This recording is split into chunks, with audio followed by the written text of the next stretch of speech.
जीतने के बाद तो केंद्र सरकार के 3 साल के कामकाज पर लोगों ने विश्वास जताया है, नीतियों पर विश्वास जताया है। लोगों की जीत है, कार्यकर्ताओं की जीत है। मनोज तिवारी ये बातें कहते हुए, और ये बात भी उन्होंने कही कि दिल्ली के मुख्यमंत्री तो दिल्ली के लोगों को धमका रहे थे, नकारात्मक सोच वाले हैं। तमाम बातें कहते हुए नई उम्मीदों के साथ कि अब दिल्ली का विकास किया जाएगा, उम्मीदों पर खरा उतरने की कोशिश की जाएगी। फिलहाल देश के दिल यानी दिल्ली की जनता ने फैसला दे दिया है। फैसला ये दिया है कि दिल्ली बीजेपी चलाएगी, वो बीजेपी जो पिछले 10 साल से एमसीडी पर काबिज थी। फैसला ये दिया कि जो सरकार बीते 2 साल से दिल्ली में चल रही है वो नाकाम रही है। फैसला ये कि देश के साथ साथ दिल्ली के दिल में भी मोदी रहते हैं। आखिर इसके पीछे कारण क्या है, इसी को समझने की कोशिश करेंगे, विश्लेषण करेंगे आज का एजेंडा में।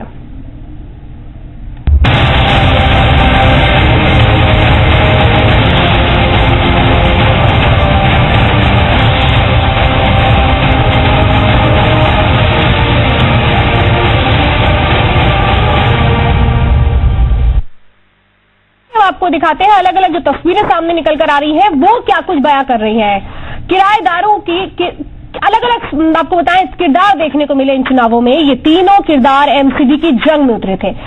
अब हालत यह है कि दिल्ली की जनता ने बम्पर जीत दी है। केजरीवाल की पार्टी को करारी हार, तो सियासी जमीन खिसक चुकी है। कांग्रेस के हाथ भी कुछ खास नहीं लग पाया। बीजेपी को तीनों नगर निगमों में प्रचंड जीत मिली है, वो भी तब जब बीजेपी पिछले 10 सालों से यहां काबिज थी और एंटी इनकम्बेंसी का फैक्टर बहुत बड़ा था। ऐसे में इन नतीजों ने यह साफ कर दिया है कि देश में मोदी के नाम पर जो जनता भरोसा कर रही है वो भरोसा किस तरीके से कायम है। हर जगह पूर्ण बहुमत देने की कोशिश हो रही है और वो कायम नजर आता है। वहीं केजरीवाल ने जो उम्मीदें 2 साल पहले जगाई थी वो अब धूमिल होती हुई नजर आ रही हैं।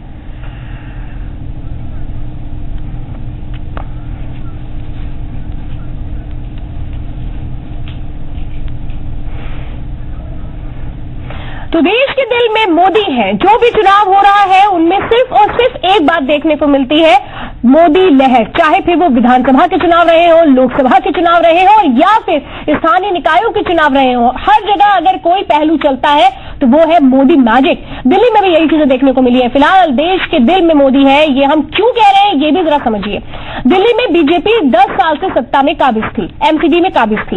एमसीडी में पार्टी के कामकाज पर तमाम सवाल उठते रहे। ये कहा गया कि बीजेपी ने तो काम किया ही नहीं है। बीजेपी ने सारे पुराने पार्षद और कैंडिडेट्स के टिकट काट दिए थे। सब लोग जितने थे वो सारे नए थे और इसीलिए कहा गया था नया चेहरा नई सोच। ये टैगलाइन दी गई थी बीजेपी की ओर से।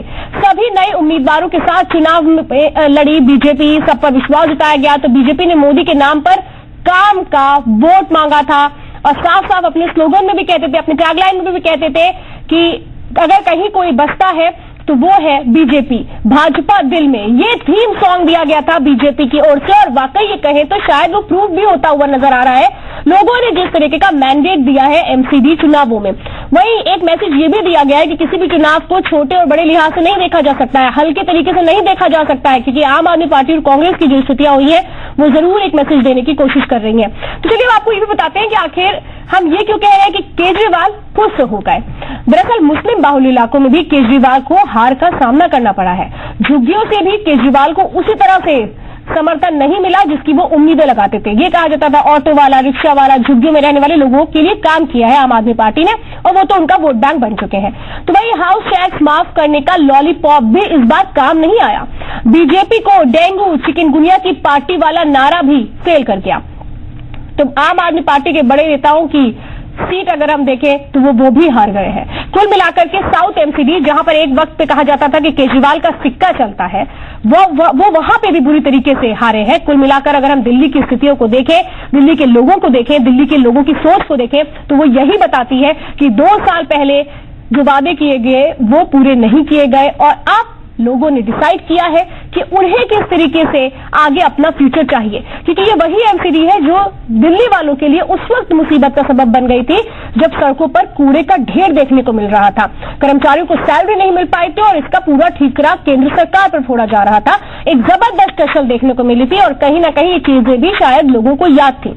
आरोप ये भी लग रहे थे कि अरविंद केजरीवाल दिल्ली को छोड़कर बाकी जगहों पर ज्यादा ध्यान दे रहे हैं, दिल्ली के लोगों का ख्याल उनको नहीं है। इस तरीके के भी तमाम आरोप लगे थे। कुल मिलाकर के एक बड़ा मैसेज दिल्ली के लोगों ने दिया है कि विश्वास कायम रखना होगा। सिर्फ सपनों को दिखाने भर से ही काम नहीं चलेगा, बल्कि उन सपनों को पूरा करके भी दिखाना होगा।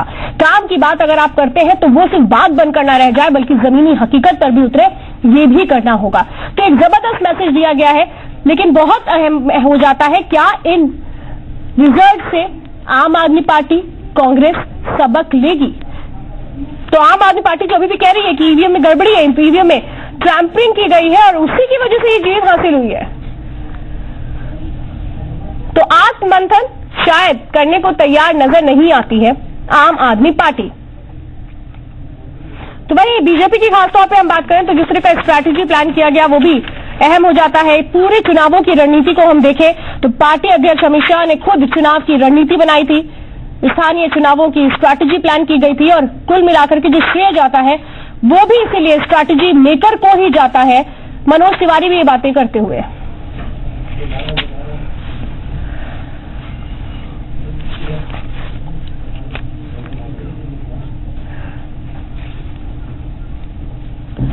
तो चलिए फिलहाल खास मेहमान भी हमारे साथ होंगे, लेकिन इस वक्त क्या कुछ हो रहा है, क्योंकि जिस तरह से रिजल्ट आया है वो जरूर बता रहा है कि दिल्ली के दिल में अगर कोई बसता है तो वो है बीजेपी। थीम सॉन्ग जिसको बीजेपी ने लॉन्च किया था वो यही था, भाजपा दिल में, और अब दिल्ली के लोगों ने इस पर मोहर भी लगा दी है। वो अगर किसी को चाहते हैं तो वो है बीजेपी, लेकिन जबरदस्त सेटबैक आम आदमी पार्टी के लिए। क्या इसे एक ओवर कॉन्फिडेंस के तौर पर भी देखा जा सकता है, क्योंकि आम आदमी पार्टी जिसको शायद ये लगने लगा था कि उसके जुमलों और नारों पर यकीन किया गया अगर 2 साल पहले, तो हो सकता है ये सिक्का फिर से चल जाए। हम बाकी राज्यों में भी देखें तो बुरी तरीके से हार हुई थी आम आदमी पार्टी की। जब बाई इलेक्शन हुए असेंबली के, राजौरी गार्डन भी हार गई आम आदमी पार्टी, और उसके बाद ये कहा जा रहा था कि हो सकता है अब पूरा दारोमदार और पूरी प्रतिष्ठा अगर कहीं लगी है तो वो है दिल्ली पर। ये वही दिल्ली है जो गढ़ होता है अरविंद केजरीवाल का, ये वही दिल्ली है जहां से जबरदस्त मैंडेट हासिल किया था और एक नई राह दिखाई थी लोगों को, लेकिन कुल मिलाकर सब कुछ हवा हवाई। उत्तर प्रदेश, गोवा, मणिपुर के बाद दिल्ली नगर निगम के परिणामों ने भारतीय जनता पार्टी के विजय रथ को, श्री मोदी के विजय रथ को और आगे बढ़ाया है। मित्रों, दिल्ली की जनता ने स्पष्ट संदेश दिया है कि नकारात्मक राजनीति नहीं चलेगी, बहानेबाजी की राजनीति नहीं चलेगी, सकारात्मक तरीके से विकास के रास्ते पर सबको साथ लेके चलने वाली राजनीति चलेगी। और दिल्ली की जनता ने मोदी जी की 3 साल की जो कामकाज है सरकार का, उस पर एक प्रकार से मोहर लगाया है। इसलिए मैं दिल्ली प्रदेश भारतीय जनता पार्टी के अध्यक्ष श्री मनोज तिवारी के नेतृत्व में दिल्ली के सभी कार्यकर्ताओं को हृदय से बधाई देता हूं और दिल्ली की जनता का बहुत बहुत मन से धन्यवाद करता हूं। और इस वक्त विश्लेषण करने के लिए, चर्चा करने के लिए नोएडा स्टूडियो में बीजेपी नेता शोभा विजेंद्र जी हमारे साथ हैं, बहुत बहुत स्वागत है। इंडिया 24/7 के एडिटर आशित कुणाल भी हमारे साथ जुड़ चुके हैं, आपका भी बहुत बहुत स्वागत है। वहीं दिल्ली की मयूर विहार से दीपाली शुक्ला हमारे साथ है, आम आदमी पार्टी के ऑफिस से शिल्पा पुंडीर है, ढोल मार्केट से ब्रिजेश हमारे साथ हैं। आशिष, सबसे पहले मैं आपसे समझना चाहती हूँ कि इन चीजों को अगर हम देखें, ये वही दिल्ली है जहां 2 साल पहले तक जबरदस्त मैंडेट आया, वो चीजें देखने को मिली जो शायद एक बहुत बड़े बदलाव की तरफ इशारा कर रही थी, लेकिन आज ये वो दिल्ली है जो बता रही है कि किस तरह से अगर सपने दिखाए गए और पूरे नहीं किए गए तो हम किनारे भी कर सकते हैं। क्या मैसेज दिया गया? देखिए, एकदम अरविंद केजरीवाल का जो उदय हुआ था वो एक अल्टरनेट पॉलिटिक्स के प्रतीक के तौर पर हुआ था। जो मेन लाइन स्ट्रीम की पॉलिटिक्स थी, चाहे बीजेपी की हो या कांग्रेस की हो, उसके खिलाफ वो आए थे। तो एक पूरे देश में एक माहौल बना था कि क्या देश में जो मेन स्ट्रीम पॉलिटिक्स है वो अब चेंज हो जाएगी। और अरविंद केजरीवाल भले एक प्रतीक थे दिल्ली में, मगर जो भी अल्टरनेट पॉलिटिक्स के लोग थे उनके बीच एक उम्मीद की किरण जाहिर तौर पर थे। अलग अलग राज्यों में अलग अलग लोग बहुत लंबे समय से संघर्ष कर रहे हैं अल्टरनेट पॉलिटिक्स की, तो एक प्रतीक के तौर पर जरूर वो उभरे थे। उसके बाद से ही लगातार आप देखिए उन्होंने जो फैसले लिए कहीं ना कहीं जल्दबाजी, चाहे विधानसभा चुनावों के जस्ट बाद वो वाराणसी चुनाव लड़ने चले गए, फिर उन्होंने कहा ये बहुत बड़ी गलती हो गई, दिल्ली के लोगों से क्षमा मांगा। उसके बाद अब जो उनकी पूरी पॉलिटिक्स रही है, उन्होंने अपने आप को एक्सपेंड दिल्ली से बाहर करना चाहा, पंजाब में और गोवा में, वहां जिस तरीके की हार मिली थी, उसके बाद ये तो तय हो गया था कि आम आदमी पार्टी एक लिमिटेड फोर्स हो गई है। मगर केजरीवाल अभी भी एक फोर्स के तौर पर ये देखना कि केजरीवाल, क्योंकि पंजाब में चुनाव आम आदमी पार्टी लड़ रही थी, सीएम कैंडिडेट उनके पास नहीं था, तो बहुत लोग ये सोच रहे थे कि हो सकता है आम आदमी पार्टी की जो चेहरा है वो खराब हो गया, मगर केजरीवाल की क्रेडिबिलिटी शायद अभी भी हो, क्योंकि दिल्ली में वो मुख्यमंत्री थे। तो ये चुनाव उस लिहाज से महत्वपूर्ण था कि आम आदमी पार्टी का जो भविष्य था वो तो तय हो चुका था, मगर कहीं ना कहीं कभी कभी व्यक्ति पार्टी से बड़ा हो जाता है। तो ऐसा लग रहा था कि कहीं केजरीवाल की जो क्रेडिबिलिटी है वो इस दिल्ली के चुनावों में देखने को थी, और जो रिजल्ट आए उससे जाहिर तौर पर यह है कि न केवल आम आदमी पार्टी श्रिंक हो रही थी, बल्कि केजरीवाल का भी जो पॉपुलैरिटी लेवल था वो डाउन हुआ है। तो जाहिर तौर पर एक चैलेंज उनके लिए ये जरूर होगा कि 2020 में जब वो वापस मुख्यमंत्री पद का चुनाव लड़ेंगे तो किस तरीके से होता है। मगर साथ ही साथ एक और इसमें मैं क्लॉज लगा दूं, क्योंकि ये कहना बहुत जल्दीबाजी होगी कि अरविंद केजरीवाल को आप राइट ऑफ कर दीजिए इस वक्त, उसका एक बहुत बड़ा कारण मुझे लगता है, क्योंकि आप देखिए जब शीला दीक्षित का जमाना था उस वक्त भी एमसीडी में दिल्ली में बीजेपी का ही कब्जा रहता था। बिल्कुल। तो जो प्रॉब्लम बीजेपी के साथ रहा है वो उनके जो वोट बैंक है, जो वोट उनका परसेंटेज रहा है वो स्थायी है दिल्ली में। ऐसा नहीं है कि जब शीला दीक्षित भी थी तो एमसीडी में लगभग 10 सालों तक, शायद मैम इस बात को कंफर्म करेंगे कि एमसीडी में दिल्ली में बीजेपी का ही कब्जा रहता था, मगर कभी उनके पास शीला दीक्षित के कद का नेता नहीं हो पाया। इसलिए जब विधानसभा चुनाव होते थे तो लोग शीला दीक्षित को वोट देते थे, जब एमसीडी आता था तो बीजेपी को वोट देते थे। तो अभी भी जब विधानसभा चुनाव आएंगे तो बीजेपी को ये करना कि लोग केजरीवाल को वोट ना दे दोबारा। अभी ये लोगों ने बीजेपी को वोट दिया, आम आदमी पार्टी को नहीं दिया है, मगर विधानसभा चुनाव में फिर एक सवाल आएगा जब लोग ये डिसाइड करेंगे क्या केजरीवाल को वोट देना है या नहीं देना है। तो कहीं ना कहीं एक बीजेपी के लिए भी अभी भी जीत में सब कुछ, ये कहना कि बीजेपी पूरी तरीके से दिल्ली में विधानसभा चुनावों के लिए तैयार है, जब तक एक नेता इनके पास केजरीवाल के कद का नहीं होगा तब तक अभी भी लगता है कि कहानी अधूरी है। बिल्कुल, और यही इस कहानी को और भी हम समझने की कोशिश करेंगे। फिलहाल इस वक्त दिल्ली की मयूर विहार से दीपाली भी हमारे साथ है। दीपाली, आपके साथ जितना मुझे जानकारी मिल रही है कि शायद जीते हुए वो बीजेपी के चेहरे हैं जो कहीं ना कहीं जिनके ऊपर दारोमदार था, क्योंकि ये नया चेहरा है, नए चेहरे के ऊपर एक बड़ी जिम्मेदारी थी।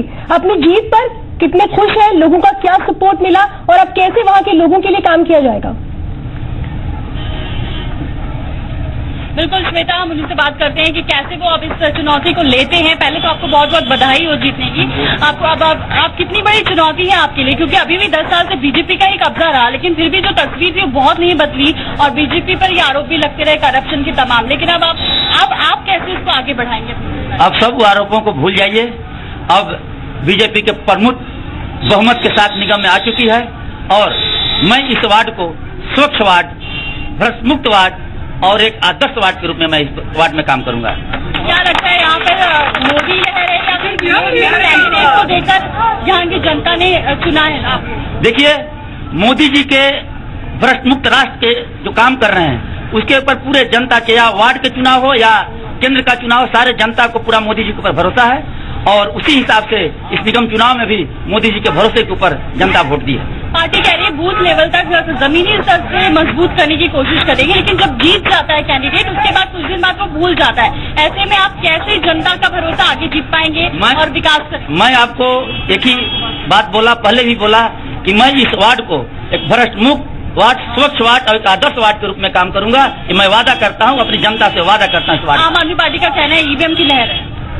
आम आदमी पार्टी जब उनका सरकार उनका वोट मिलता है तो ईवीएम अच्छा है, नहीं मिला तो ईवीएम खराब है, उसका झूठा बात, झूठे वादे, आप जानते हैं उनकी बात का कोई बात नहीं बोलना। श्वेता, यहाँ पर लोगों का यही कहना है, जो प्रत्याशी जीत कर आए हैं विपिन, उनका यही कहना है। दीपाली, मैं जरा आपका रुख करूंगी। अन्ना हजारे इस वक्त कुछ कह रहे हैं, वो भी सुन लेते हैं। बहुत महत्वपूर्ण साधन है।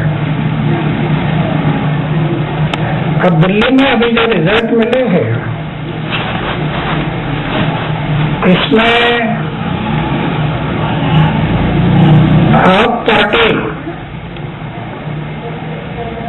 पार्टी को सही सफलता नहीं मिली, ये दुर्भाग्य की बात है, ऐसे मैं मानता हूं। क्योंकि हमारी अपेक्षा ये थी, आप पार्टी जब दिल्ली में चुनकर आई तो दिल्ली के लोगों की और देश के लोगों की अपेक्षाएं बहुत बड़ी थी। ऐसा लग रहा था कि देश में बदलाव आएगा, लेकिन उनकी विश्वासार्हता कम होती गई। इसके लिए कई कारण होंगे, लेकिन महत्वपूर्ण जो कारण है, एक तो उन्होंने जो कहा था कि हम अगर चुनकर आ गए, हम अगर सत्ता में आ गए तो सरकार का बंगला नहीं लेंगे, गाड़ी नहीं लेंगे, संतरा नहीं लेंगे,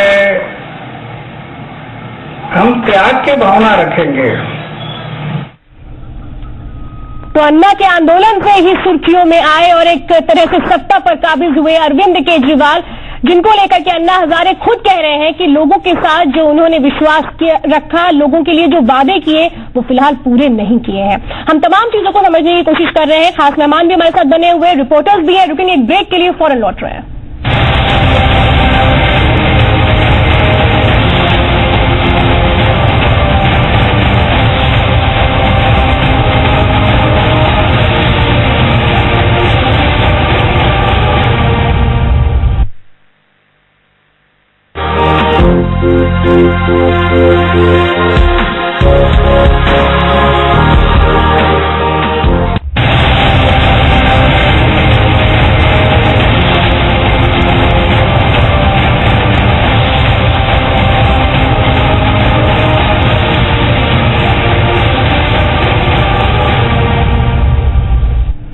तो लगातार हम चर्चा कर रहे हैं, तमाम चीजों को समझने की जरूरत है इस वक्त, क्योंकि कहीं ना कहीं जो एक रिजल्ट आया है वो ये बता रहा है कि दिल्ली वालों की सोच क्या है और वो वादों पर कितना यकीन करते हैं, काम पर कितना यकीन करते हैं, जुमलों पर कितना यकीन करते हैं और अपनी दिल्ली को कैसे सजाना संवारना चाहते हैं।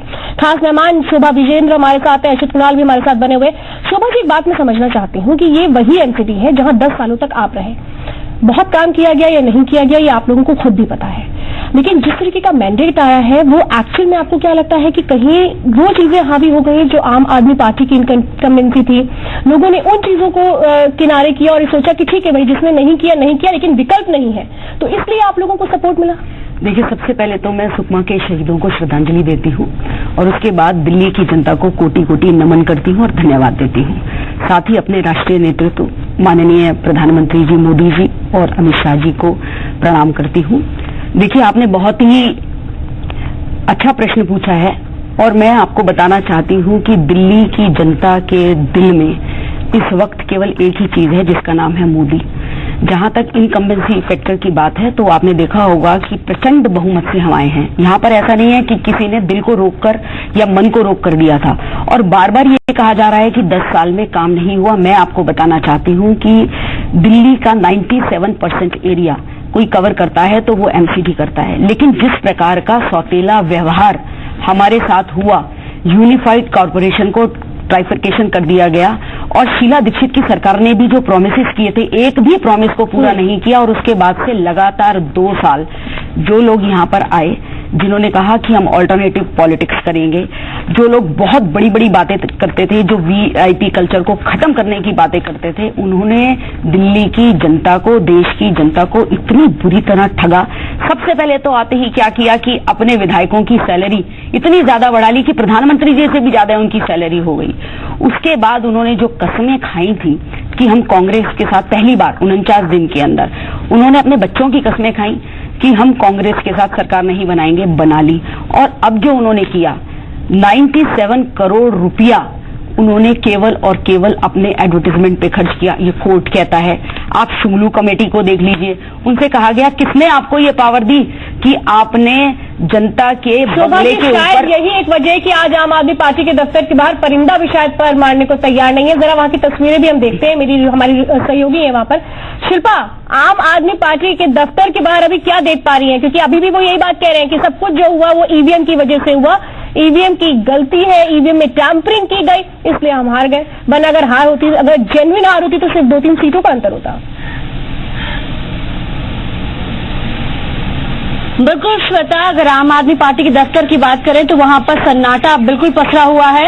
और इस समय बताना चाहूंगी, मैं यहाँ पर दिल्ली कांग्रेस ऑफिस में हूँ और यहाँ पे तस्वीरों के माध्यम से देखिए कि यहाँ पर जो वीरानगी और सूना है वो परफॉर्मेंस बता रही है कि किस तरह से कांग्रेस की परफॉर्मेंस रही है। आमतौर पर किसी भी इलेक्शन के बाद जब किसी पार्टी की सीटें निकलती हैं तो बड़े बड़े होर्डिंग पोस्टर्स लग जाते हैं, कार्यकर्ता यहाँ पर ऑफिस में पहुंचते हैं, लेकिन यहाँ पूरी तरीके से सन्नाटा है।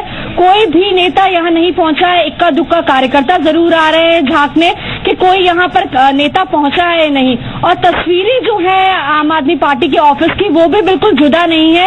इस ऑफिस के सामने ही 206 राउस एवेन्यू है जहां पर आम आदमी पार्टी का ऑफिस है। वहां पर अलका लांबा के अलावा ऐसा कोई नेता नहीं है जो मौजूद हो। वहां पर भी पूरी तरीके से सन्नाटा पसरा है। और जिस तरह से आम आदमी पार्टी बहुत ही ज्यादा प्रसिद्ध है कि सेलिब्रेशन का उनका मूड होता है, रेड कारपेट वो बिछा देते हैं रिजल्ट से पहले, म्यूजिकल इवेंट वो रख देते हैं, लेकिन पूरी तरीके से अब ऐसा उनके पास मौका है या फिर कहें कि ऐसा माहौल बना है कि कोई भी जो नेता है सामने खुलकर बात नहीं कर रहा और कार्यकर्ता जितने इक्का दुक्का वहां पहुंच रहे हैं दबी जुबान से यही कह रहे हैं कि कहीं ना कहीं जरूर बहुत बड़ी गलती हुई है, जिसकी चूक जो है वो देखने को मिल रही है। और आम आदमी पार्टी जिसका दिल्ली विधानसभा में सिक्का चला था वो कहीं ना कहीं सिमट कर रह गई है। शिल्पा, वाकई बड़ी हैरानी भी होती है दिल्ली जहाँ के मुख्यमंत्री अरविंद केजरीवाल हैं, आम आदमी पार्टी का दबदबा है दिल्ली में, और वही दिल्ली का ये दफ्तर आम आदमी पार्टी का दफ्तर जो सूना सा हो चुका है। लगता है कि दिल्ली वाले एक तरफ, आम आदमी पार्टी एक तरफ। आज तो फिलहाल यही सब देखने को मिल रहा है। दिल्ली वाले शायद ये मान के चल रहे हैं कि हमारे साथ धोखा हो गया, जो उन्होंने सोचा, जिस कदम को उन्होंने आगे बढ़ाया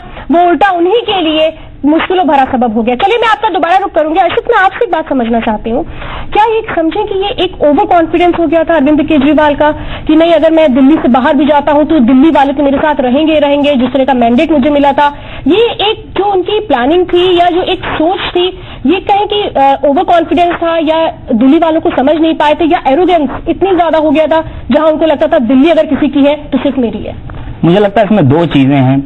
एक तो जब वो राजनीति में आए थे तो एक आदर्शवाद की बात बहुत ही हाई मोरल स्टेक्स के साथ आए थे। आप देखिए जो पूरा अन्ना आंदोलन चला था भ्रष्टाचार के खिलाफ, जो वर्तमान व्यवस्था थी उसके खिलाफ, तो आप जब एक बहुत ही हाई मोरल ग्राउंड्स पे पॉलिटिक्स में एंटर करते हैं तो जब तक आप अपोजिशन में हैं, सड़कों पे आंदोलन कर रहे हैं, तब तक तो ये बहुत अच्छा रहता है। जब आप सत्ता में आते हैं तो आपको हकीकत से वाबस्ता होना पड़ता है। आपको पता चलता है कि सरकार चलाना कितना मुश्किल होता है। सरकार बना लेना उतना मुश्किल नहीं है जितना सरकार चलाना मुश्किल है। आपको रोजमर्रे की चीजें पता चलती है, व्यवहारिकता पता चलती है।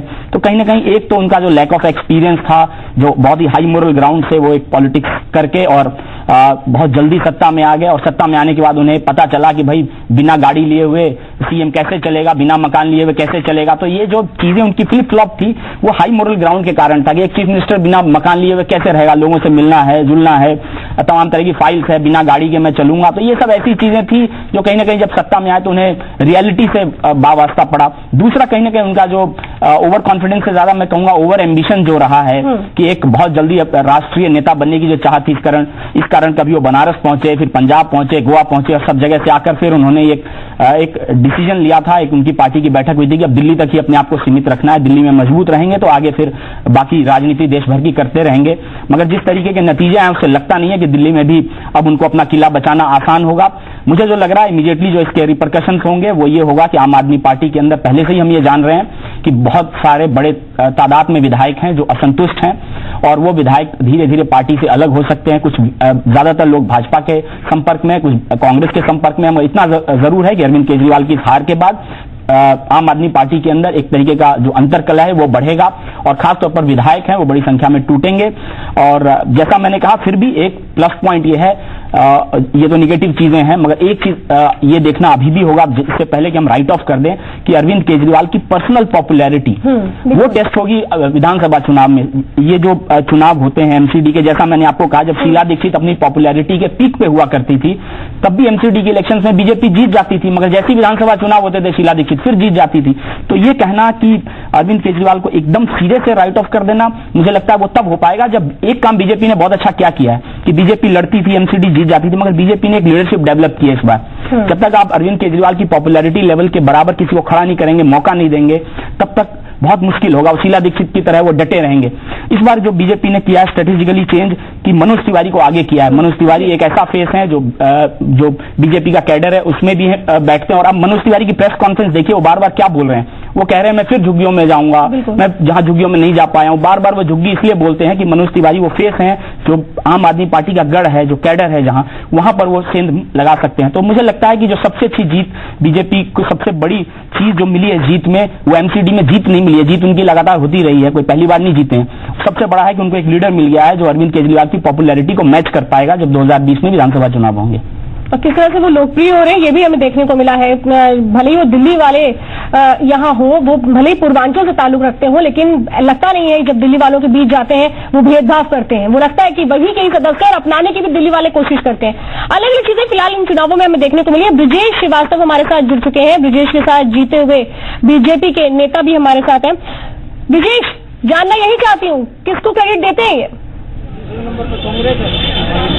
कांग्रेस है। बिल्कुल, देखिए कहीं ना कहीं जिस तरीके से हर तरफ केवल बीजेपी के जो है प्रत्याशी ही जो है उन्हीं का जश्न दिखाई दे रहा है। और यहाँ पर हमारे साथ जो है मनीष अग्रवाल है। एक चीज ये बताइए, आप जीत का श्रेय किसे देते हैं? भारतीय जनता पार्टी के हमारे नरेंद्र मोदी जी जो देश के प्रधानमंत्री हैं उनके कामों को देते हैं। उनके कामों को देते। केजरीवाल साहब ने बहुत ताकत लगाई, बहुत बीजेपी को घेरा, लेकिन आखिरकार नाकामयाब रहे। क्यों? क्या वजह? क्या सरकार का मतलब जनता को पसंद नहीं आया? केजरीवाल के झूठ को जनता समझ चुकी है और एमसीडी में पिछले 10 वर्षों में भाजपा की एमसीडी सरकार ने बहुत काम किया है, जनता समझती है। आपको लगता है कि बीजेपी ने अपनी हैट्रिक बनाई है इस बार? पिछली बार से अगर कंपेयर करें, इस बार कुछ नए तरीके से शासन चलाया जाएगा, नए तरीके से जो है लोगों के लिए काम किया जाएगा? निश्चित रूप से नरेंद्र मोदी जी जब से प्रधानमंत्री बने हैं और उन्होंने चाहे वो स्वच्छता अभियान हो चाहे वो दूसरे अभियान है, उन्होंने मैं आपका रुख करूंगी। ब्रिजेश सर्वेश इस वक्त दिल्ली बीजेपी दफ्तर से हमारे साथ है और उनके साथ विजेंद्र जी भी हैं। विजेंद्र जी, पहले तो बहुत बहुत बधाई हो आपको। क्रेडिट लगातार जा रहा है नरेंद्र मोदी को। मनोज तिवारी भी अभी यही कह रहे थे कि नहीं, नरेंद्र मोदी के काम की जीत है। कैसे आप देख रहे हैं इस जीत को? क्योंकि एमसीडी पर आप लोग रहे हैं लंबे समय से, लेकिन जिस तरीके का मैंडेट मिला है 142 2012 में जीते थे, आपने अपना ही रिकॉर्ड तोड़ा है। कैसे आप लोग देखते हैं? श्वेता, मैं बात कर रहा हूँ विजेंद्र जी से और मैं आपको बताऊं कि ये विधानसभा में प्रतिपक्ष के नेता भी हैं और सीधी लड़ाई इनकी अरविंद केजरीवाल से होती रहती है। इनके यहाँ जो 4 पार्षद की सीट आती है वो चारों इन्होंने निकाल ली है। सबसे पहले तो इस जीत को आप किस तरह से देख रहे हैं? ये नरेंद्र मोदी जी की भाजपा की नीतियों की जीत है, ये जनता की जीत है, ये कार्यकर्ताओं की जीत। आप लोगों ने बहुत मेहनत की और सुबह से ये सही है कि आप अपने शीर्ष नेतृत्व को इसके लिए बधाई दे रहे हैं। क्या लगता है कौन सी ऐसी चीजें थी आपने सभी प्रत्याशियों को बदलने के बाद भी जीत हासिल की? जब ये एक संदेश दिल्ली की जनता को गया कि भारतीय जनता पार्टी एक अनुशासित पार्टी है और पार्टी के जिस भी कार्यकर्ताओं के को लेकर के जो फैसले पार्टी लेती है उसका अक्षर से सर्वेश, दिल्ली को कैसे बदलेंगे? क्योंकि ये कहा गया था दिल्ली मांगे कमल, कमल तो मिल गया, बदलेंगे कैसे? हम चाहते हैं दिल्ली का विकास हो। विजेंद्र जी, यही सवाल मैं भी आपसे पूछा था कि आप दिल्ली को आगे कैसे बदलेंगे? तमाम जो समस्याएं जिनको लेकर लगातार ये मैंडेट जो है जनता का बहुत सारी समस्याओं को हल कर देगा। विजेंद्र, एक चीज और जानना चाहूंगा कि केंद्र सरकार आपके पास है और अब जो समस्याएं लेके चल रहे थे कि आपको फंड नहीं मिलती थी, फिर से आपकी सरकार वापस आ गई, उससे कैसे निपटेंगे दिल्ली सरकार की उन सारी चीजों से? मैं यही कहूंगा कि जानबूझकर दिल्ली की सरकार ने फंड्स को लेकर के नगर निगम को पंगु बनाने की कोशिश की और मुझे लगता है कि वो विनाशकाली विपरीत बुद्धि वाली बात थी। लेकिन अब मुझे लगता है चुनाव के बाद सुबह का भूला अगर शाम को घर लौटा है उसको भूला नहीं चाहिए। अरविंद जी को एक डर और सता रहा है, कहीं आप लोग उनकी सरकार न गिरा दें, जिस तरह से बीच में लोग शामिल हुए, कहीं ऐसा ना हो कि उनके पार्टी के अंदर के विरोध है, उससे डरने की जरूरत है और उनके अपने विधायक पार्टी छोड़कर जा रहे हैं। फिलहाल श्वेता, मैं आपको बताऊं कि लगातार जिससे सुबह से ये लोग बात कर रहे थे, इनका कहना है कि आगे अब ये दिल्ली के लिए प्लान करेंगे और दिल्ली के लिए काम करेंगे। और मनोज तिवारी का साफ साफ ये कहना है कि वो वापस से जो जगह है उनसे छूटी हुई है वहां पर जाएंगे, यानी कि कहीं न कहीं जो विधानसभा आने वाला है दिल्ली का उसके लिए भी ये बिल्कुल तैयारियां उसी की है। एक तरह से हर एक जगह पर चाहे जो भी चुनाव हो उसमें जीत हासिल करते हुए लगभग हर एक जगह पर, चाहे पंचायत चुनाव हो, स्थानीय निकाय चुनाव हो, सभी पर जीत हासिल करते हुए बीजेपी अब आगे बढ़ने की कोशिश कर रही है। और इसीलिए कोई भी चुनाव जब होते हैं तो उतनी ही गंभीरता से देखने को मिलता है। स्ट्रैटेजी के तौर पर, प्लानिंग के तौर पर, कैंपेन कैंपेनिंग के तौर पर, यानी किसी भी चुनाव को हल्के में लेने को तैयार नहीं है बीजेपी, चाहे पंचायत के चुनाव के हो। ये लक्ष्य रखा गया है। अमित शाह भी लगातार इस बात को कहते हैं। फिलहाल अन्ना ने क्या कुछ कहा है वो भी सुनिए।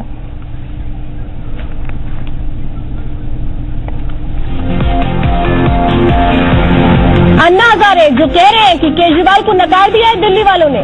2 साल पहले जो बातें कही गई थी केजरीवाल की ओर से दिल्ली को लेकर, दिल्ली के लोगों से जो वादे किए गए थे वो पूरे नहीं किए गए, इसलिए करारी हार हुई, इसलिए दिल्ली वालों ने साथ नहीं दिया। जो कहा गया काम को लेकर के अरविंद केजरीवाल की ओर से वो नहीं किया गया। बहुत बड़ी उम्मीदें लोगों ने बांध रखी थी अरविंद केजरीवाल से, लग रहा था उस वक्त बदलाव आ जाएंगे, ये भी कहा गया, लेकिन ऐसा कुछ भी नहीं किया गया है। अच्छा, एक बात मैं समझना चाहती हूँ आपसे कि अगर हम 5 राज्यों में जो चुनाव हुए उनमें जो मैंडेट बीजेपी को मिला, चाहे इसके पहले स्थानीय निकाय के चुनाव हो या फिर पंचायत के चुनाव हो, कुल मिलाकर हर एक चुनावों में बीजेपी को जबरदस्त मैंडेट मिल रहा है। ऐसे में ये नहीं लगता कि बीजेपी को चैलेंज भी उतना ही बड़ा मिल गया है, क्योंकि जिनको जिस तरह का मैंडेट है उस तरह की उम्मीदें भी है। देखिए, एकदम कुछ तो ऐसा है जो बीजेपी के पास एडवांटेज है इस वक्त, और खासतौर पर जो एक टीम बनी हुई है प्रधानमंत्री नरेंद्र मोदी और अमित शाह की, सबसे बड़ा जो मुझे फर्क दिखता है कि जो एडवांस प्लानिंग होती है बीजेपी की और खासतौर पर अमित शाह की, उसका उदाहरण आज आप दिल्ली में देखिए कि दिल्ली में आज नतीजे आ रहे हैं एमसीडी की, और अमित शाह कलकत्ता में बैठे हुए हैं। उन्हें पता है ये 2019 का मिशन वो चला रहे हैं 2017 में।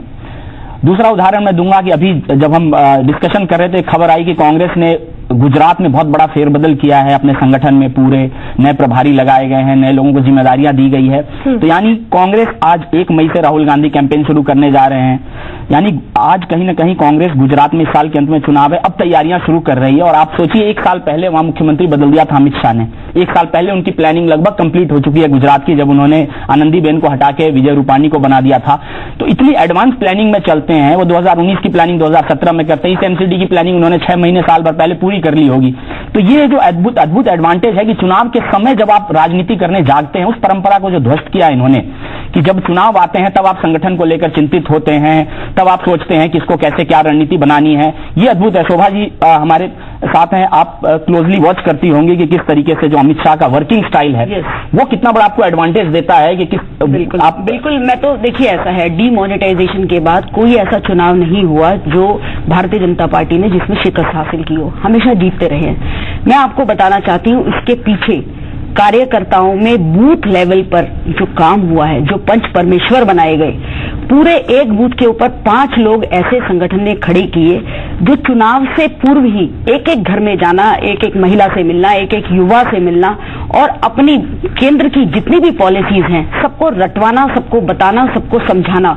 ये जो बड़ा फेरबदल, वैसे तो हमेशा ही Bharatiya Janata party cadre based party है, इसके अंदर बहुत निचले स्तर के ऊपर काम होता है, लेकिन उसको सही में मूर्त रूप देना, उसकी लिस्टिंग करना, उसमें जनता से लगातार बार बातचीत करना, उसके बाद बूथ लेवल से फिर मंडल स्तर पर, मंडल से फिर जिले के, फिर जिले से प्रदेश में। मैं आपको बताना चाहती हूं लगातार 6 महीने में प्रत्येक दिन एक एक दरवाजे को खटखटाया गया है और यही कारण है कि इस बार पूरी दिल्ली के दिल में भारतीय जनता पार्टी है। शोभा जी एक चीज मैं आपसे पूछना चाहूंगा कि इसी तरह की मेहनत, इसी तरह की स्ट्रेटेजी 2015 के विधानसभा चुनाव में भी अमित शाह ने की थी। बहुत ही मेहनत, वो पन्ना प्रमुख बनाए गए थे और पता नहीं क्या क्या हुआ था, मगर फिर भी आप हारे थे। तो कहीं ना कहीं आपको लगता है कि इस बार फर्क ये था कि अमित शाह ने जो पुरानी लीडरशिप थी दिल्ली की, उन्हें पता चल गया था कि उस पर बहुत ज्यादा रिलाई नहीं करना। आप देखिए एक भी सिटिंग, आप कह रहे हैं 10 साल में बहुत अच्छा काम हुआ, कोई प्रत्याशी जीते हुए थे वो वहां बता रहे थे हमें कि हमने 10 साल में बहुत अच्छा काम किया। अमित शाह को ये पता था कि कुछ काम नहीं हुआ है, बहुत आप बताइए कभी ऐसा इतिहास में हुआ है कि एक भी आपके सिटिंग काउंसिलर को टिकट नहीं दिया? नहीं, मैं तो इससे बिल्कुल एग्री नहीं करती। देखिए ऐसा है, एक सिटिंग काउंसिलर को टिकट नहीं दिया, पार्टी नहीं होता ना, 1 को देना है तो 2 को देना है, 4 को देना है। पार्टी एक स्ट्रेटेजी तैयार करती है, कैडर बेस्ड पार्टी है। पार्टी ने एक निर्णय लिया कि इस बार हम पुरानों को नहीं, सारे नए लोगों को, नई ऊर्जा, नया चेहरा, एक ये स्लोगन दिया। और अगर पार्टी नई लीडरशिप तैयार करना चाहती है, अगर पार्टी चाहती है कि युवाओं को मौका मिले, महिलाओं को मौका मिले, तो इसके अंदर हर्ज भी क्या है? मैं भी एक पार्षद रही हूं, मैं तो इसे सम्मान मानती हूं। अगर भारतीय जनता पार्टी ने ये सोचा कि अब जो ये पुराने पार्षद हैं इनको हम संगठन के काम में लगाएं या किसी अन्य काम में लगाएं, तो उसमें बुराई क्या है? ये कोरा का कोरा निर्णय भारतीय जनता पार्टी का निर्णय है और इसका समर्थन करते हैं। ऐसा क्यों? इससे पहले इसमें चुनाव बीजेपी ने लड़े, कभी ऐसा हुआ है कि किसी भी सिटिंग को टिकट नहीं दिया? होने चाहिए, प्रयोगों का मैं समर्थन करती हूं। इस प्रयोग के अंदर तो आप देखिए ना, भारतीय जनता पार्टी ने इतना बड़ा जो है शौहरत और इतनी बड़ी जीत हासिल की है, प्रयोग अरविंद केजरीवाल ने भी किया। आप देखिए 49 दिन तभी तो उसे मिले, और अभी भी वो जो है सत्ता के अंदर काबिज हैं, उनको भी दिल्ली की जनता ने ये मौका दिया। की बात को आगे बढ़ाना चाहूंगी कि अगर कोई अच्छा काम कर रहा है तब तो उसको काम का मौका और देना चाहिए, यानी कहीं ना कहीं कमी थी। नहीं, देखिए ऐसा है, ये निर्णय भारतीय जनता पार्टी का है। पार्टी के किसी लीडर ने ये नहीं कहा कि हमारे 153 पार्षद गलत काम कर रहे थे या उनसे कोई गलती हुई है इसलिए हम ये चेंज कर रहे हैं। हमारे पूरा का पूरा, चाहे वो मनोज तिवारी जी रहे हों, चाहे वो विजेंद्र जी रहे हों, और चाहे वो हमारे अमित शाह जी रहे हों, एक ये स्ट्रैटेजी का पार्ट रहा है और इसको सारे भारतीय जनता पार्टी के जितने भी निगम पार्षद थे सबने इसका समर्थन किया, अभिनंदन किया। और आज आप देख रहे हैं कि ये कैडर बेस्ड पार्टी ने ये साबित कर दिया है कि पार्टी जिस प्रकार का आदेश देगी वो कार्यकर्ता के लिए, चाहे वो किसी भी स्तर का कार्यकर्ता क्यों ना हो, वो सर्वमान्य होगा। एक जो लीडरशिप को लेकर डेफिशिएंसी रही, आपको याद होगा 2015 में क्या हुआ था, चुनावों से एक महीने पहले आपको बाहर से नेता लाना पड़ा, किरण बेदी आए, उनको आपने मुख्यमंत्री प्रोजेक्ट किया। उस गलती से सीख लेते हुए क्या आपको लग रहा है कि ये टाइम है जब एक लीडरशिप प्रोजेक्ट किया जाए?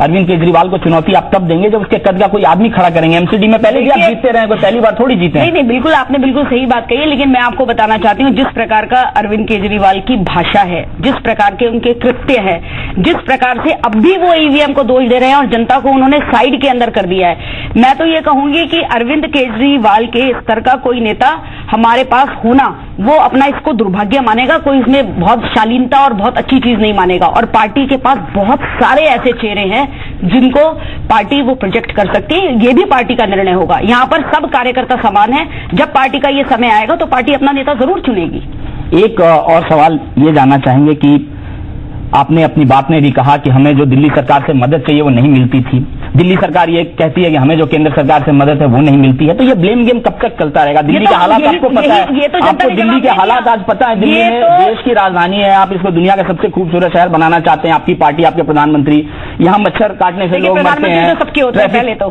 कहना चाहूंगी प्रधानमंत्री आपकी पार्टी के हैं, मैं ये कह रहा हूँ कि यहाँ पर जो बुनियादी समस्याएं हैं, बुनियादी चीजें वो भी नहीं है।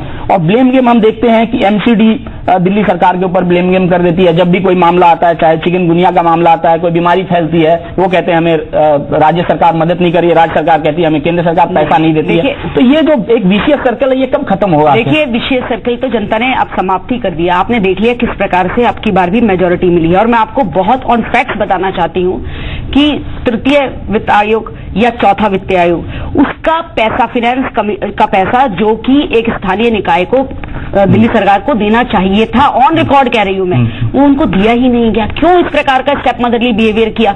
उनको लगा जब हम पेंशन के लिए पैसे रोकेंगे, जब हम चतुर्थ श्रेणी के लोगों के लिए पैसे रोकेंगे, स्वीपर्स के लिए पैसे रोकेंगे तो हाहाकार मचेगा। जब ये हाहाकार मचेगा तो कॉर्पोरेटर को गालियां पड़ेंगी और भाजपा बदनाम होगी। केवल और केवल ये साजिश के तहत ये काम हुआ है, नहीं तो ये तो बहुत फ्री टियर सिस्टम है।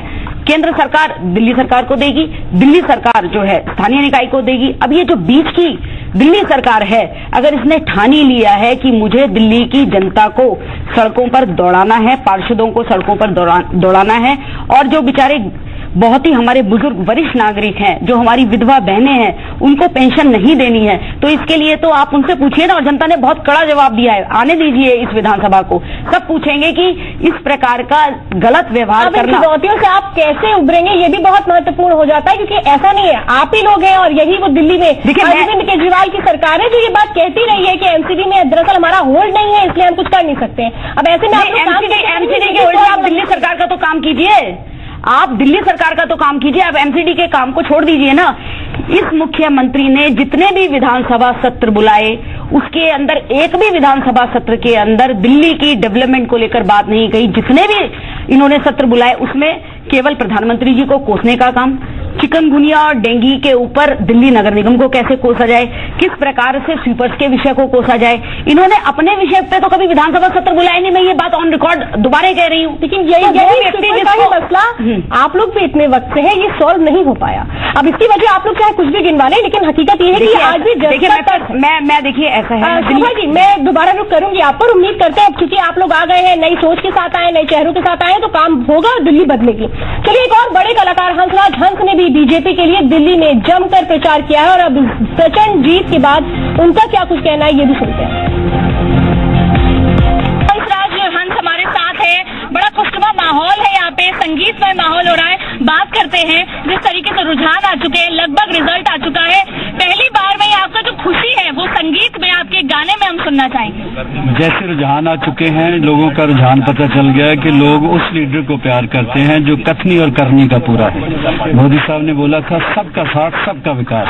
कुछ लोगों ने नेगेटिव पॉलिटिक्स की, सवाए उनकी बुराई के कुछ नहीं किया था।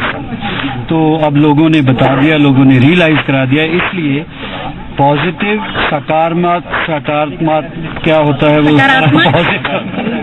पॉजिटिव पॉलिटिक्स करनी चाहिए, पॉजिटिव।